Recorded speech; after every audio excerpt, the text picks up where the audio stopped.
ಹಾಸನ ಅನ್ನುವಂಥದ್ದು 1110ರ ಕಾಲದಲ್ಲಿ 1110ನೇ ಇಸ್ವಿಯಲ್ಲಿ ಹೊಯ್ಸಳರ ದೊರೆ ವಿಷ್ಣುವರ್ಧನ ಕಾಲದಲ್ಲಿ ಕುದುರೆಗುಂಡಿ ಶಾಸನದಲ್ಲಿ ಹಾಸನದಲ್ಲಿರುವಂತ ಗ್ರಾಮದಲ್ಲಿ ಒಂದು ಗ್ರಾಮ ಅಂತ.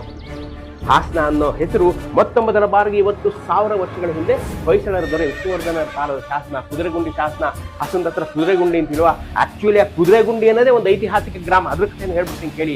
ಈ ಕುದುರೆಗುಂಡಿ ಅಂತ ಯಾಕಂತಾರೆ ಅಂತಂದ್ರೆ, ವಿಜಯನಗರ ಅರಸರ ಕಾಲದಲ್ಲಿ ಅಲ್ಲಿ ಕುದುರೆಗಳ ಲಾಯ ಇತ್ತು, ಹಾಸ್ಪಿಟಲ್ ಇತ್ತು, ಟ್ರೈನಿಂಗ್ ಸೆಂಟರ್ ಇತ್ತು, ರೇಸ್ ಟ್ರ್ಯಾಕ್ ಇತ್ತು, ಕುದುರೆಗಳ ತರಬೇತಿ ಕೇಂದ್ರ ಇತ್ತು. ನೋಡ್ರಿ, ಕುದುರೆಗಳ ತರಬೇತಿ ಕೇಂದ್ರನೇ ಇತ್ತು ಅಲ್ಲಿ. ಕುದುರೆಗುಂಡಿ ಗ್ರಾಮ ಅತ್ಯಂತ ಮಹತ್ವದ ಐತಿಹಾಸಿಕ ಗ್ರಾಮ ಹಾಸನ ಜಿಲ್ಲೆಯಲ್ಲಿ.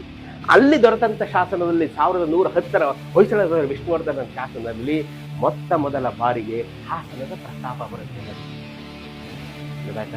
ಹಾಸನದವ್ರು ರೋಮಾಂಚಿತರಾಗೋದಕ್ಕೆ ಹೆಮ್ಮೆ ಪಟ್ಕೊಳ್ಳೋಕೆ ಎಷ್ಟೊಂದು ಕಾರಣಗಳು. ಸಿಂಹಾಸನಪುರಿ ಕುದುರೆಗುಂಡಿಯ ಶಾಸನ.